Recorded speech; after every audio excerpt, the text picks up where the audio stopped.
Chapitre 2. Le modèle britannique et son influence.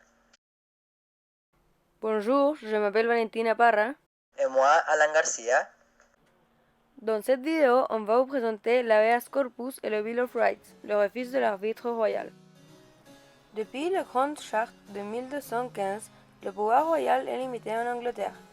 Mais c'est surtout sous le règne de Charles Ier, puis de ses deux fils, Charles II et Jacques II, que s'affirme la lutte contre l'arbitre royal. En 1649, une première révolution éclate et aboutit à l'exécution du roi Charles Ier. Après une courte expérience républicaine, la monarchie est restaurée.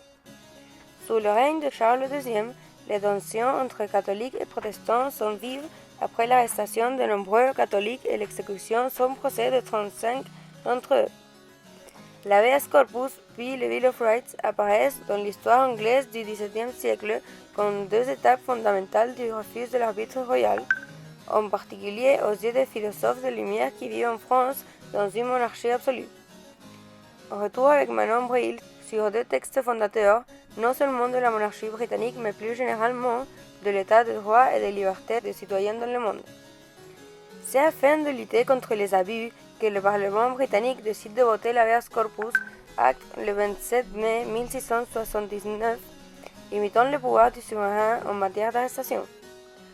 Puis en 1689, le Bill of Rights vient compléter ce dispositif et garantit les libertés individuelles. Dans le suivant schéma, appelé le fonctionnement de la monarchie parlementaire anglaise au XVIIe siècle et au XVIIIe siècle, on peut voir, et je vais expliquer, que le régime présent dans l'Angleterre était une monarchie parlementaire. Cela veut dire que le pouvoir était un roi ou une reine qui était accompagné de par un parlement. Bien que le peuple choisissait les membres de les chambres de communes, le roi ou reine avait le pouvoir de dissoudre cette chambre. Aussi, dans ce même cas, c'est le roi ou reine qui choisit les chambres de l'ordre et le premier ministre. Cela veut dire que tout le pouvoir est choisi par le roi. Donc, on pourrait dire que c'est le roi enfin qui choisit tout. Qu'est-ce que c'est l'habeas corpus et le Bill of Rights? L'habeas corpus est une loi votée au XVIIIe siècle par le Parlement anglais et garantissant la liberté individuelle qui évite l'arbitraire de la détention par une justification judiciaire de celle-ci, en donnant le droit aux détenus de comparaître immédiatement. Le Bill of Rights est une loi anglaise de 1689 qui garantit surtout le pouvoir du Parlement dans le vote des lois. C'est un texte qui sert de modèle politique ou juridique dans les siècles suivants.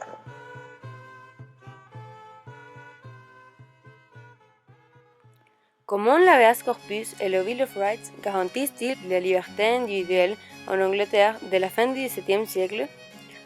Pour répondre à cette problématique, on présentera premièrement l'Angleterre et la Magna Carta, ensuite la liberté individuelle, puis l'habeas corpus et finalement le Bill of Rights. L'Angleterre et la Magna Carta, Grande Charte.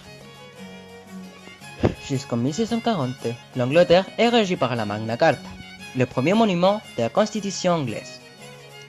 Cette grande charte, adoptée en 1215, impose au roi de gouverner avec un parlement composé de deux chambres, celle de l'ordre et celle de commune.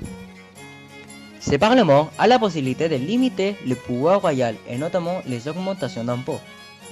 Mais, 400 ans plus tard, Charles Ier décide d'imiter ses voisins européens, comme la France et l'Espagne, qui tendent à devenir des monarchies absolues. Deux guerres civiles plus tard, Charles Ier est vaincu et devient en 1649, bien avant Louis XVI, le premier roi décapité de l'Europe moderne. Les libertés individuelles. Premièrement, la liberté est le droit de faire tout ce que les lois permettent à condition de ne pas porter atteinte aux droits des autres. Les libertés individuelles sont celles que l'on peut exercer tout seul. Il s'agit de la liberté d'expression, d'opinion et de pensée, ainsi que la liberté de conscience, de religion et de mouvement.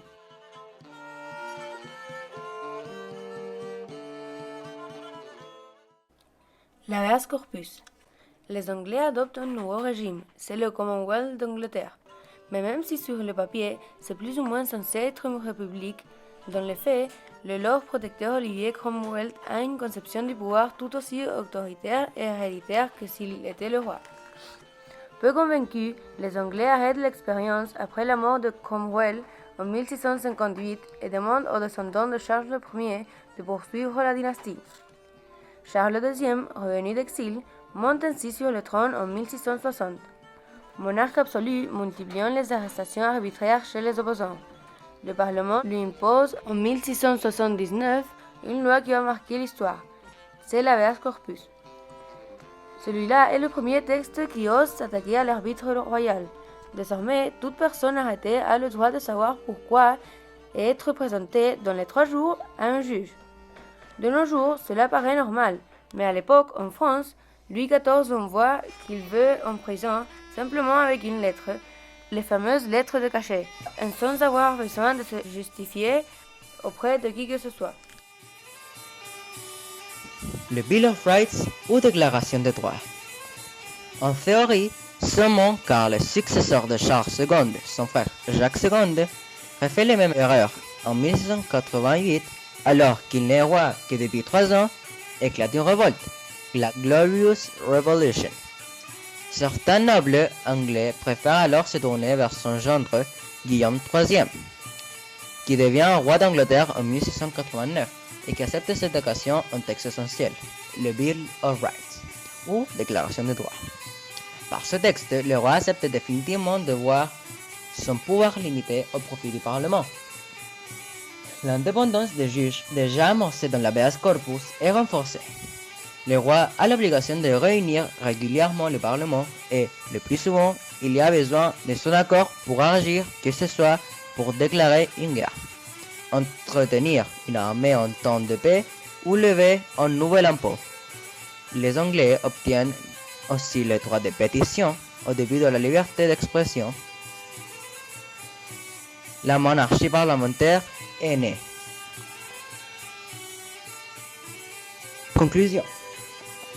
Pour conclure, l'habeas corpus et le Bill of Rights garantissent la liberté individuelle en Angleterre de la fin du XVIIIe siècle avec premièrement l'aide des lois du Bill of Rights qui séparent les pouvoirs entre le roi et le Parlement.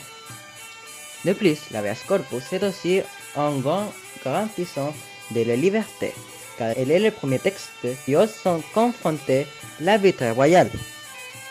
Enfin, cet acte est important pour la justice et le cas d'emprisonnement sans justification par l'abus du pouvoir, car il aide aux détenus à être jugés le plus avant possible.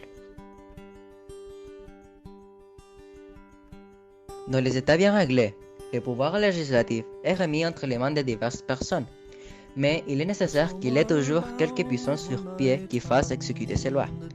C'est ainsi que le pouvoir législatif et le pouvoir exécutif se trouvent souvent séparés. John Locke, philosophe, Traitement du gouvernement civil 1690.